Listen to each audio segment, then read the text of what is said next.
உன் நிழலைய பார்த்து ஒன்ன ரசிச்சேரடி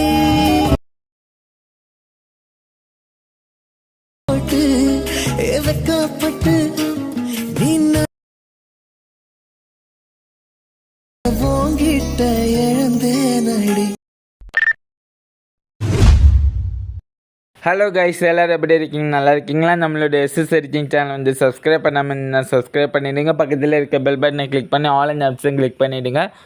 அப்போ தான் நம்ம போடைய வீடியோ உங்களுக்கு உடனடியாக வந்து சேரும். சரி கைஸ், நீங்கள் எந்த மாதிரி வீடியோஸ் வந்து எடிட் பண்ணணுமோ நீங்கள் வந்து கமெண்ட் பண்ணுங்கள் கைஸ். நீங்கள் வந்து கமெண்ட் பண்ணுங்கள், அப்போ தான் வீடியோ போடக்கும் இன்ட்ரெஸ்ட்டாக இருக்கும். என்ன மாதிரி வீடியோஸ் எல்லாம் போடணுன்னு கமெண்ட் பண்ணுங்கள். சரி கைஸ், இப்போ பார்த்தீங்கன்னா நம்ம இந்த ஃபஸ்ட்டு ப்ரொவையில் பார்த்த போல் வீடியோ வந்து எப்படி எடிட் பண்ணுறதுன்னு பார்ப்போம். அதுக்கு பார்த்தீங்கன்னா அலெக்ட் மோஷன் அப்ளிகேஷனை இன்ஸ்டால் பண்ணிவிடுங்க. இன்ஸ்டால் பண்ணிட்டு இப்போ அலெக்ட் மோஷனுக்கு இந்த வீடியோட டிஸ்கிரிப்ஷனில் வந்து உங்களுக்கு நான் ப்ரீசெட் லிங்க் கொடுத்துருப்பேன். அந்த ப்ரீசெட் லிங்கை கிளிக் பண்ணிட்டு நீங்கள் அதை கிளிக் பண்ணிடுங்க. கிளிக் பண்ண பிறகு உங்களுக்கு அலெக்ட் மோஷனுக்குள்ளே போய் வெரிஃபை ஆகும். வெரிஃபை ஆன பிறகு பார்த்தீங்கன்னா உங்களுக்கு இந்த மாதிரி எடிட்டிங் பேஜ் தாங்க ஷோ ஆகும். இந்த மாதிரி எடிட்டிங் பேஜில் பார்த்தீங்கன்னா இந்த மாதிரி 4 லேயர்ஸ் கொடுத்துருப்பேன். இதில் லாஸ்ட் இருக்கிறது வந்து பிஜிஎம்மு சாங்.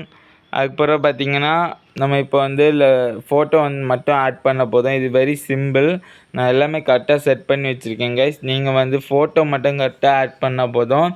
சரி கைஸ், இப்போ வந்து ரைட் சைடு கீழே டவுனில் ஒரு க்ரீன் கலர் ப்ளஸ் ஐக்கன் இருக்கலாம். அந்த ப்ளஸ் ஐக்கன் கிளிக் பண்ணிட்டு மீடியா ஆப்ஷனுக்கு செலக்ட் பண்ணிடுங்க. செலக்ட் பண்ணிட்டு இப்போ உங்களுடைய ஃபோட்டோ செலக்ட் பண்ணிவிட்டு மேல் டாப்பில் ரைட் சைடு வந்து ஒரு ஃபோட்டோவில் செலக்ட் பண்ணிகிட்டு இருக்கும்போது மேல் டாப்பில் ரைட் சைடு ஒரு 3 டாட் இருக்கும். அந்த 3 டாட்டை கிளிக் பண்ணிட்டு இதில் வந்து பார்த்தீங்கன்னா ஃபில் கம்போசிஷன் ஏரியான்னு 5வது ஆப்ஷன் வந்து செலக்ட் பண்ணிடுங்க. இப்போ வந்து ஃபுல் ஸ்க்ரீனுக்கு அந்த ஃபோட்டோ கரெக்டாக செட் ஆகிட்டு அதுக்கப்புறம் 1 ஸ்டெப் பேக் வந்துட்டு இப்போ அந்த ஃபோட்டோவில் சைடில் லாங் ப்ரெஸ் பண்ணி இந்த மாதிரி சாங்குக்கு மேலே அந்த குரூப்புக்கு மேலே கீழே வர போல் கரெக்டாக செட் பண்ணிவிடுங்க. சாங்குக்கு மேலே கரெக்டாக செட் பண்ணிவிடுங்க. அதுக்கப்புறம் பார்த்தீங்கன்னா இதை இந்த மாதிரி மூவ் பண்ணிவிடுங்க. மூவ் பண்ணிவிட்டு இப்போ இந்த சைடில் கண் ஆப்ஷன் இருக்குல்ல, அதில் வந்து அந்த ஃபோட்டோவில் இருக்குல்ல, அந்த ஃபோட்டோவில் செலக்ட் பண்ணிவிட்டு இதில் 2வது இருக்குது இந்த ஆப்ஷன் செலக்ட் பண்ணிவிடுங்க. செலக்ட் பண்ணால் உங்களுக்கு வந்து ஃபோட்டோ வந்து ட்ராக் ஆகிவிட்டு வீடியோட எண்டிங் வரைக்கும், வீடியோ ஸ்டார்டிங் டு எண்டிங் வரைக்கும் கரெக்டாக ஃபோட்டோ ட்ராக் ஆகிட்டு இப்போ பார்த்தீங்கன்னா உங்களுக்கு கரெக்டாக செட் ஆகிட்டு வீடியோ. சரி கேஸ், நம்ம இந்த மாதிரி வீடியோஸ் எல்லாம் நம்ம சேனலில் போடுவோம். நீங்கள் வந்து கமெண்ட் பண்ணுங்கள் என்ன மாதிரி வீடியோஸ் எல்லாம் போடணும். வீடியோ பிடிச்சிருந்தா கமெண்ட் பண்ணுங்கள், லைக் பண்ணுங்கள், ஷேர் பண்ணுங்கள் உங்களோட ஃப்ரெண்ட்ஸுக்கு. சரி கேஸ், நம்ம சேனலை வந்து ஃபஸ்ட் டைம் வந்துன்னா சப்ஸ்கிரைப் பண்ணிவிடுங்க.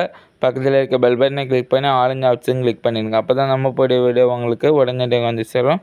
சரி கேஸ், நன்றி, வணக்கம். என்றும் உங்கள் அபினேஷ்.